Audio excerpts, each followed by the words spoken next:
Hello दोस्तों।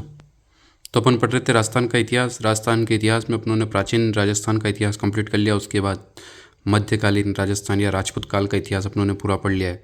अब अपन start करेंगे मॉडर्न इतिहास। मॉडर्न इतिहास में आता है जब अंग्रेज के आने के बाद जो जो हर घटनाएं हुई, कैसे क्रांतियाँ हुई, कैसे किसान आंदोलन हुए, कैसे अपने राजस्थान का एकीकरण हुआ। तो राजस्थान के संदर्भ में अपन ये सारी चीज़ें पढ़ेंगे।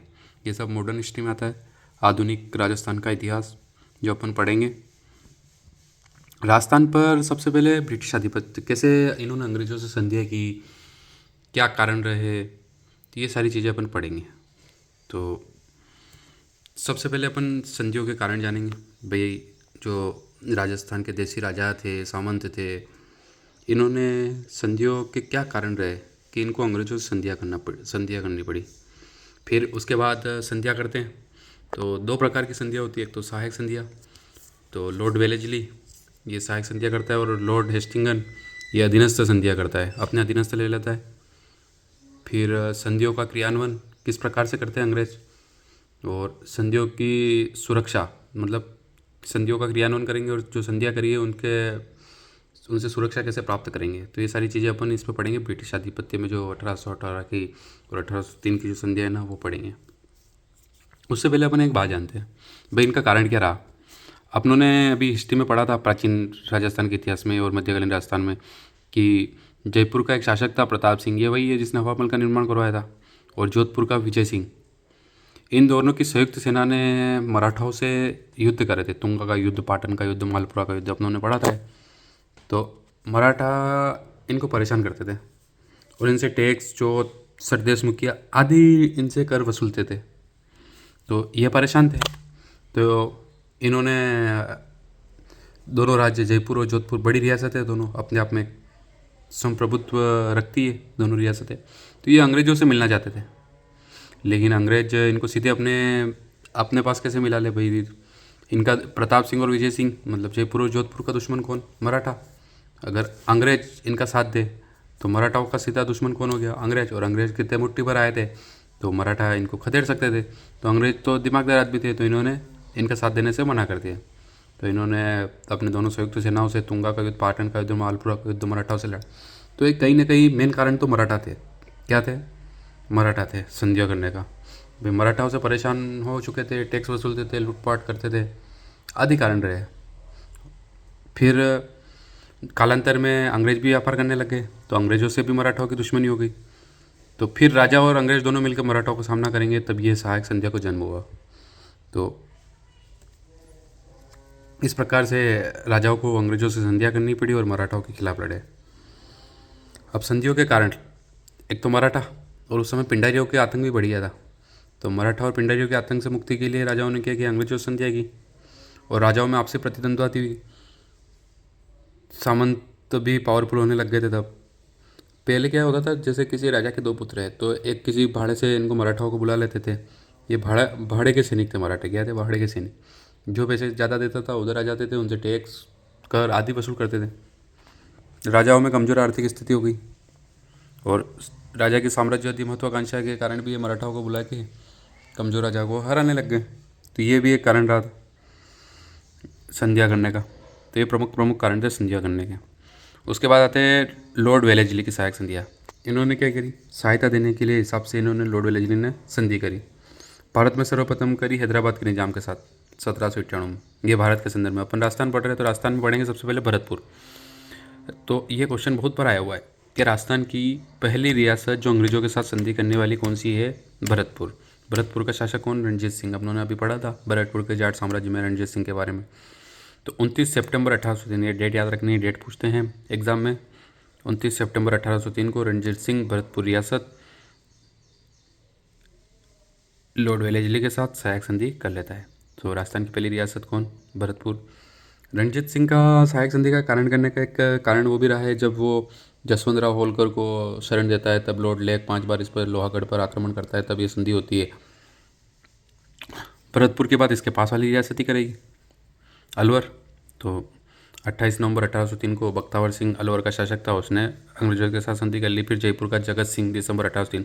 तो 1803 में संधि करने वाली 3 रियासतें थी। भरतपुर सबसे पहली 29 सितंबर, फिर अलवर 28 नवंबर और जयपुर दिसंबर।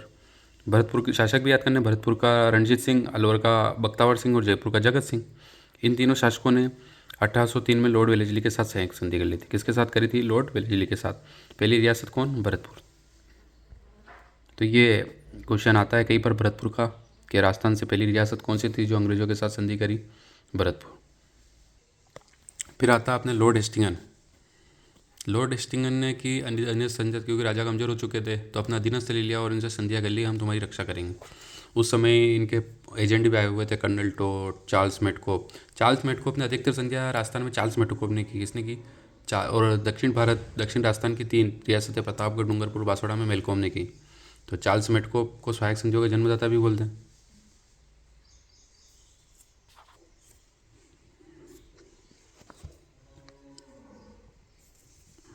फिर आता है अब अधीनस्थ संधियाँ लॉर्ड हेस्टिंगन के साथ करती करौली। 9 नवंबर 1817 और 18 में होती है लगभग ये, और एक होती है खाली 1823 में। तो करौली 9 नवंबर 1813, हरबख्शपाल सिंह। इनके शासक भी याद रखने अपन को।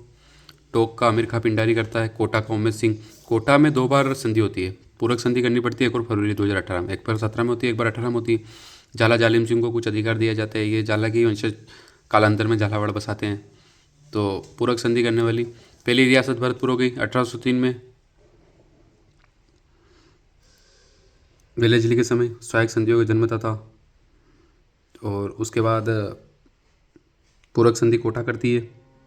फिर जोधपुर मानसिंह, मेवाड़ का भीम सिंह, बूंदी का विष्णु सिंह, बीकानेर का सूरत सिंह, किशनगढ़ का कल्याणमल, जयपुर का जगत सिंह। उस समय में रद्द हो जाती है 1803 में, तो जयपुर फिर पुनः होती। प्रतापगढ़, डूंगरपुर और बांसवाड़ा में मेलकॉम की मुख्य भूमिका से संधि होती है 1818 में। सामंत सिंह प्रतापगढ़ का सामंत, डूंगरपुर का जसवंत सिंह और बांसवाड़ा का उमेश सिंह। और एक क्वेश्चन ये अपन को याद रखना है, सिरोही 11 सितंबर 1823 शिव सिंह के साथ संधि करता है सिरोही। स से सिरोही, स से शिव सिंह। शिव सिंह के साथ संधि होती है। सबसे अंतिम रियासत थी सिरोही 1823 में करने वाली। पहली रियासत भरतपुर हो गई, अंतिम रियासत सिरोही होगी, और पूरक संधि करने वाली कोटा हो गई, और मेलकॉम की सहायता से करने वाली प्रतापगढ़, डूंगरपुर, बांसवाड़ा। तो ये क्वेश्चन आते हैं कई बार। भरतपुर वाला क्वेश्चन आ चुका है, ये आखिरी वाला भी आ चुका है, तो अब पूरक संधि वाला आ सकता है, या फिर ये मेलकॉम वाला आ सकता है। तो ये क्वेश्चन अपन को याद रखने हैं। अब आता है संधियों का क्रियान्वयन। अब अंग्रेजों ने संधियाँ तो कर ली, राजाओं ने संधियाँ कर ली, आपस में संधियाँ हो गई इनकी मराठाओं से लड़ने के लिए, लेकिन इन्होंने क्रियान्वयन कैसे किया? तो अंग्रेजों ने क्या किया? प्रत्येक रियासत में एक पॉलिटिकल एजेंट दिया। राजा के साथ रहेगा, राजा के दरबार में रहेगा, ये बताएगा आपको क्या क्या करना है, आपको क्या क्या नहीं करना है। तो पॉलिटिकल एजेंट की नियुक्ति कर दी, लेकिन राजा के साथ पॉलिटिकल एजेंट रहेगा। अंग्रेज थे सब पॉलिटिकल एजेंट, इन्होंने अपने अपने आदमी को रखा अंग्रेजों को। अब अंग्रेज इनके साथ, राजा के साथ रहेंगे, तो अभी भी मैं मानता हूँ कि ग्रामीण जो आबादी है ना, कोई अंग्रेज आ जाता है तो लोग उसके पीछे पीछे घूमने लग जाते हैं तब। तो ये तो कितनी साल पुरानी बात है, 200 साल पुरानी बात। जब 1818, 1822, 1823 में अंग्रेज आए होंगे, तो उनको देख देख के उनके पास ही बैठे रहते थे।